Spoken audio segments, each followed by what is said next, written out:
Hey guys, so in today's video, I'm going to show you how you can take any URL from the web, like for example, this design that we have in front of us, and create a custom agent in Claude Code to use in Claude Code and to also use in Buzz to automatically create brand new styles and variants for that existing URL using a series of different MCPs. And guys, if you're interested in these types of workflows, I actually go live and do all of that deep work in these live sessions. So if you want to join that, link is down below. All right, so the first thing that we want to do here is we want to open up the Claude desktop app and we want to open up a new Claude Code session. I'm going to use a new folder. I'm going to call it redesign agent. And in order to do this, all you have to do is just click on open folder and you can create a new one. I'm going to hit bypass permissions, just so that, Claude doesn't have to ask me every time to accept the different tasks that it's trying to do. And the first thing to do in order to set up an agent is just to have a solid idea of what you want to do. Make sure that the workflow actually works and then convert that into a markdown file so that you can repeat it whenever you want. So you can repeat that workflow whenever you want. So my goal with this experiment is to find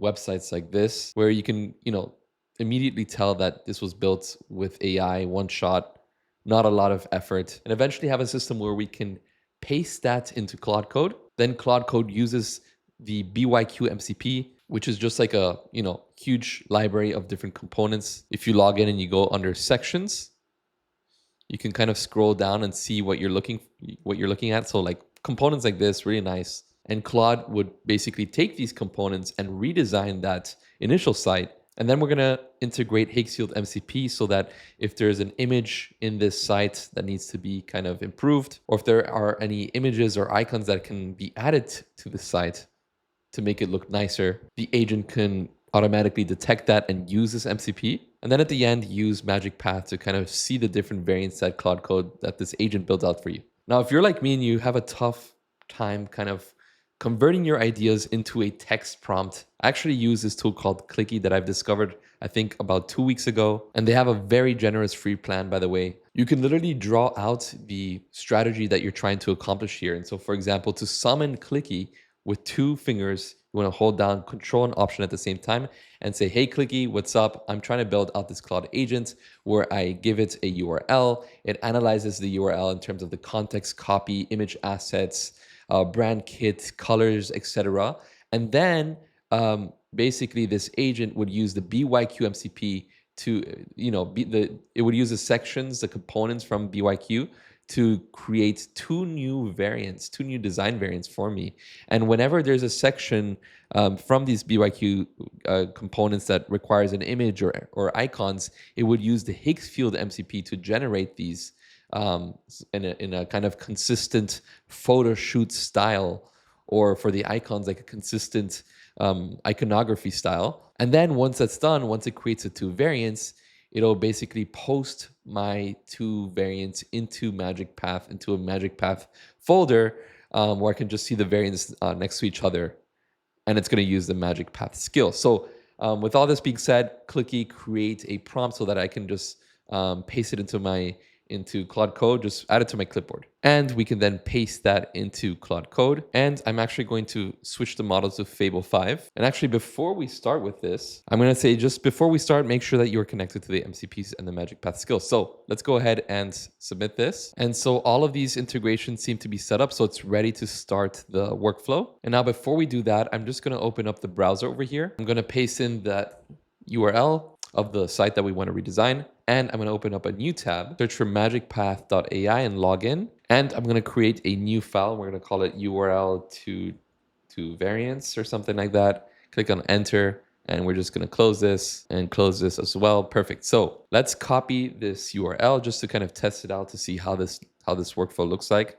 And we're going to paste this in here. And so I can see a few images being generated. Not really sure if I'm liking this style, but we can again go ahead and refine this. And we can see that something is being built here inside of MagicPath already. Now we get 2 fresh designs over here as the initial pass. And I don't really think that it used the BYQ MCP. So I'm just going to ask it, I'm going to change the model just to kind of make it credit or token sustainable. I'm just going to ask it, did you use the BYQ MCP and use their components for the redesign? And so it didn't really use their components. It just called search components and use metadata to kind of understand how these components look like. But now what it's going to do is that it's going to use this command, get BYQ components, to actually use these components from their library. So now it's rebuilding the design. That's great. And it's rebuilding this design. That's also great. And so that's why it's important to test these things out, because then you can refine these different, these little details. And then eventually when you want to use this agent again, you have this markdown file that's completely updated with exactly what you want, what you need, right? So we have the call to action at the bottom. We can scroll up. Still, you know, the logo is very AI generated. You know, this is just a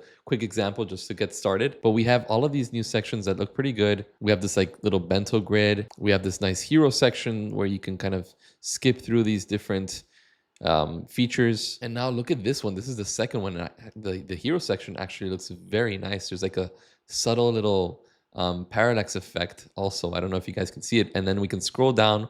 We have these new sections. Everything looks pretty clean. Nice little gradient that actually fits the design. Cool little section down here to compare the different pricing models. We have this over here, which is, you know, the testimonials. Maybe we can refine it a bit, you know, with like some images or something like that. And then over here, the footer and the CTA, pretty straightforward, but a much better looking design. I actually like it much more than this one. And with that being the case, we can move it down here. We can choose this variant B. And in order to refine this variant B, I can just scroll, and maybe we want a better nav bar.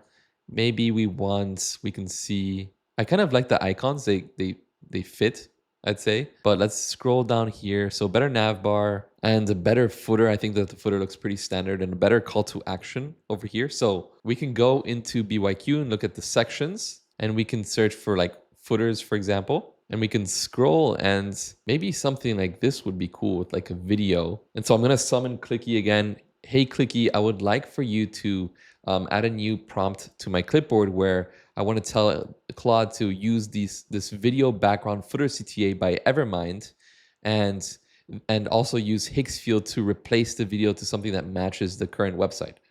So please add that new prompt to our clipboard. So now the prompt is done, I can paste it in here. And then up here, I just want to write for variant B only. And then we have the prompt.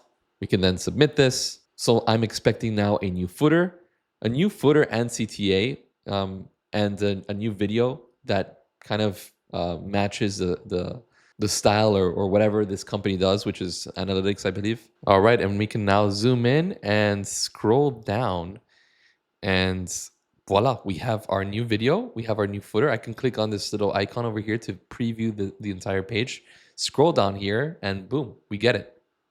It's looking actually pretty nice. And then we can go back to BYQ and again, search for a navigation bar. I like this one over here. So Clicky, give me a quick 1-sentence prompt to give to Claude to use this mega menu navigation bar by for human. So just give me that prompt, 1 sentence long, add it to my clipboard. And then we can just go ahead and just paste this in here and send this. All right, and now to test, let's see, we can hit this, cool. Again, we'd probably have to change the image over here, but you know, you can do that with the Higgsfield MCP. And to preview it over here, again, all working, everything responsive as well, which is great. So in a mobile view, we can go like this and boom, everything is responsive. And I'm gonna go back here to MagicPath and make sure the menu is open. Then I wanna click on annotate, and I wanna annotate this like little image over here. Add it to chat, and just tell Claude to use Higgsfield MCP to create a better image for our dropdown. And whenever I tell you to add a new component from BYQ, please always use Higgsfield to generate new image video assets when needed. So let's send this. All right, and now we can click here and view the new image. Boom, we have that new image over here on the right side. See Lumic in action. And that's basically it. We have our first initial draft for our agent. And now to wrap it all up and to actually create a markdown file for this agent. And again, I'm going to use Clicky to help me create a really good prompt for this. Hey, Clicky, I want to basically create a markdown file for this Claude Code agent. Please create the prompt so that it can create it for me. The markdown file must include the goal of the agent, the different phases that are involved in this agent workflow, and the rules that it should follow. So just create that prompt for me and add it to my clipboard so I could just paste it in here to send to Claude. I can paste in that prompt that Clicky gave me, send it to Claude. And for the next step, I want to use Buzz, which is like a Slack for agents. So you can bring in this agent to this Buzz channel and interact with it there. So you can just send links there and you don't have to open Claude Code or anything. And I actually have a great video on this. If you want to check it out, I have it, linked somewhere down below. But it kind of looks like this. Again, very similar to Slack. We want to go up here to the top left where it says agents, and we can click on add new agent, create agent. And actually, when we go back to Claude Code, we can see that this is the markdown file. It's called website redesign agent spec.md. And we are using this redesign agent folder. So it's also important to add that to the agent instructions inside of Buzz. Hey, Clicky, so make sure that you update the agent instructions. Just add it to my clipboard so I can just paste it in there to use the redesign agent workspace, right? Because that's where this is our session in Claude Code. And obviously this is the markdown file that I created. So just keep that in mind, add that to the instructions that you created and just add it to my clipboard. And so you kind of want to read through this agent instructions, use this redesign agent folder as an active session context. Great. Treat the current markdown file as the authoritative spec for this agent. We have the workflow, we have the rules. I'm going to call the agent Marlowe and look for some funny emoji. Let's make Marlowe a parrot with an orange background so that we know that it's coming from Claude. Click on create, and then I can create a new channel. And we're going to call it redesign. Click on create channel. I'm going to add an agent. We're going to add Marlowe over here. Click on add agent. And I'm just going to go to Lovable's website and look for some templates, maybe something like this. And so this is the design, looks like a Lovable website. And I'm just waiting for the publish, but look, this is exactly what we get. All right, now we have the URL, so I can go back to Buzz. And so I'm going to tag Mr. Marlowe over here, our parrot, and add the URL. And sometimes it's not going to work in the beginning because this has happened before. If you update Buzz, it's going to prompt you to re-auth. So you want to do that again. And now it's authenticated. So let's go back and let's tag Marlowe again and paste. Boom. He's looking at the message, and now you can see that something is happening. And basically now Marlowe's asking me what file, where should it design this in MagicPath? Should I create a new file? I told it to use the same Lumic file, which is this one over here where I have these designs. So it's now switching to this Lumic file. All right, and basically what we get, let me just make this full screen to kind of show you guys. We have variant 1 on the left, variant 2 on the right. I can scroll down over here and look at the different sections. Do the same thing over here. You can see the different languages. And what's also cool here is that if you go to the Explore tab in BYQ, you can go and look at collections from creators. So Haldan Miller, they have a particular style, and we can use the Haldan Miller components. So I can go over here and again tag Marlowe, and let's say let's redesign these new variants and use the Haldan Miller components. And now we get this new style of design with this new hover effect for the buttons. We have these nice sections that look very clean. We have the different languages that we can see over here. We have the different pricing. Really neat sections, really nice animations as you kind of scroll down. This is the kind of CTA, and then we have the footer at the end. And then this is the second version, master a new language, transform your future. We have new components, all using that same style that we saw earlier. Scrolling down, everything looks pretty cool. Awesome. So we have our 2 variants. And that's pretty much it for today's video, guys. Please let me know if you guys have any comments or questions. And like always, thank you all so much for watching. Hope to see you next time. Goodbye.